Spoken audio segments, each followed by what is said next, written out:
मित्रांनो, आजचं जे पाटणचं मैदान झालं सडावाघापूरचं, त्या मैदानाचा 1 नंबरचा मानकरी चिक्या 55 लाखाची खरेदी झाली ह्या वर्षीची आणि जाईल तिथं यश भेटतंय. आणि आज पायरा पण टॉपचा होता बकासूर. मित्रांनो, आता बकासूर लगेच गाडीतनं भरून नेला, त्यामुळे मुलाखत त्याची घेऊ शकलो नाही, पण चिक्याची आपण मुलाखत घेऊया. शेट, तुम्ही एवढे पैसे घालवले त्याला, पण त्याने ती वाया घालवून दिली नाही घालवते. तो पहिल्यापासूनच पळत होता बरं का. साधारणपणे आम्ही जेव्हा घेतला त्याच्या आधी 6 महिन्यापासून तो खोंड चर्चेत होता पूर्ण महाराष्ट्राच्या. आणि आता आम्हाला बकासूरमध्ये 2 मैदान जो पळाला खोंड, त्याच्यानं लक्षात आलं की महाराष्ट्रामध्ये हा भावी वादळ तयार होणार आहे पुढचं.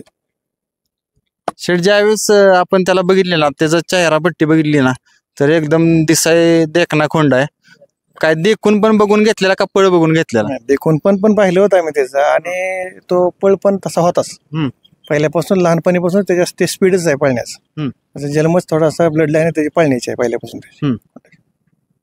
आता ही कुठून खरेदी केलेला? आपण हा 40 गावचे आहेत त्याचे ओनर पहिले, त्यांच्यापासून खरेदी केला आपण तो. आणि तो इथंच त्यांच्या मेहनत होती किरणराव म्हणून, त्यांच्यापासून हा खोंड घेतला. तो इथंच पळत होता पहिल्यापासून, पुण्यातच पळाला तो 8-9 महिने.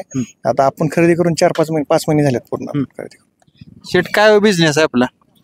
माझा पॉकलेनचा व्यवसाय, म्हणजे कंस्ट्रक्शन, रोड कंस्ट्रक्शन आणि तशा विहिरी खांदाचे जे मशीन असतात ना, त्याची निर्मिती मला तरी स्वतः आम्ही केली होती. निर्मिती म्हणजे ती बूम आम्ही एक्सपोर्ट केलं बाहेरून. तो व्यवसाय आमच्याजवळ 60-65 पॉकलेनच्या मशीन आहेत, त्या पूर्ण महाराष्ट्रभर चालतात. शेतकऱ्याच्या निगडीत तो माझा व्यवसाय, त्याच्यामुळे हा थोडासा नाद आहे पहिल्यापासून बैलांचा वगैरे मला लहानपणीपासून. मग बिझनेस करत करत हा शर्यतीचा नाद कसा काय लागला? नाही, पण आम्ही शेतकरीच आहे ना, त्याच्यामुळे पहिल्यांदा आमच्याकडे छोटी बैल होते मी लहान असतानाच बरं का. नंतर एक ज्यावेळेस व्यवसायात आलो आम्ही, एक 20 वर्ष व्यवसायात आम्ही पूर्ण ह्याच्यामध्ये होतो. पण एक म्हणतात ना ओढ, गावची ओढ, ती खूप मोठी होती आणि ह्याच्यामध्ये खूप मोठं ग्लॅमर आलं. आता आमचा व्यवसाय म्हणजे आता दऱ्याखोऱ्यातनं विहिरी पाडण्याचा व्यवसाय, शेतकऱ्यांची ह्याची खूप मोठी आवड असायची सगळ्यांना. मग आम्हाला वाटायचं बरं का खोंड तसं मिळावं, पण तसं काय राहतं ज्यांना म्हणजे काही विक्री होतच नाही. शक्यतो कसं होतं, एक समजा नामीन म्हणजे पळणारी खोंड वर्षातून 1-2 विकली जातात मोठ्या किमतीमध्ये, बाकी जास्त तयार पण होत नाहीत ते. म्हणजे त्या मालकाचे माझं चांगलं संबंध झालते, त्यांनी आम्हाला प्रेमापोटी दिला खोंड तो. पण शेट, आता या क्षेत्रात कसं आहे माहित आहे का, जर किती जरी मोठी खरेदी केली तरी आता वायदी द्यायला लागते, कारण मोठ्या पायऱ्यात पाहायचं म्हणलं की सगळ्यांना, मोठ्या बैलवाल्यांना बी अडचण येते, सामान्य बैलगाड्या मालकांना बी अडचण येते. आता काय झालेलं आहे बरं का, प्रत्येकाच्या अपेक्षा काय राहते आता की मला मोठ्यात पळायचं. तर मलाही येतात खूप सगळ्यांचे फोन बरं का, शेट वायदी देतो मी. आम्ही कधी कुणाची वायदी घेतली नाही आणि आम्ही कुणाला दिलीही नाही वायदी.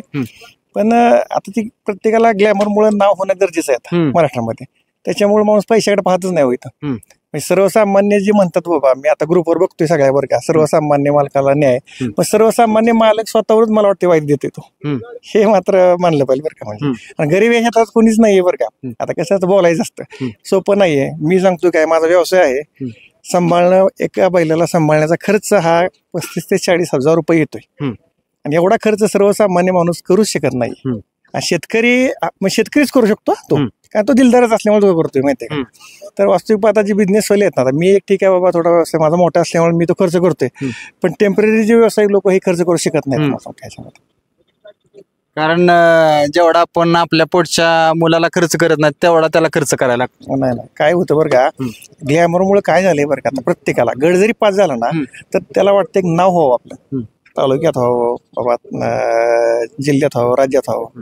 त्याच्यामुळे ह्याच्यात काय झाली, ओढ तयार झाली खूप मोठी ओढ झाली. म्हणजे आता तुमचं चॅनल मार्फतच मला, म्हणजे मी बघतो तुमचं बरं का व्हिडिओ सगळ्यांचे, असं वाटतं की त्याच्यावर मी कमेंट्स वाचतो खालच्या, तर जवळजवळ एका टायमिंगला 50,000 लोक ते चॅटिंग करत असतात. ह्याचं ग्लॅमर किती वाढलंय, त्याच्यामुळे लोक मग त्याला पैशाकडे बघण्याचा दृष्टिकोन बदललाय. म्हणजे ह्या क्षेत्रात तर नाहीच ते.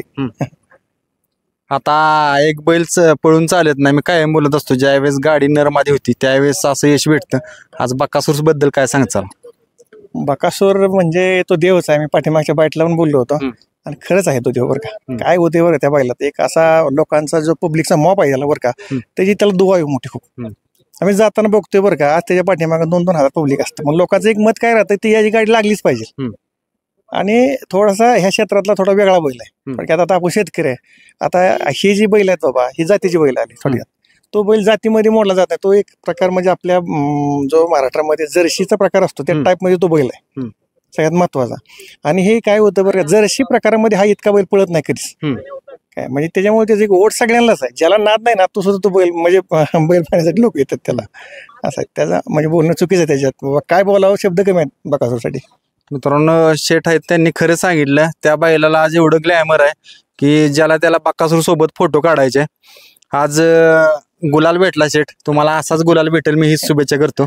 धन्यवाद.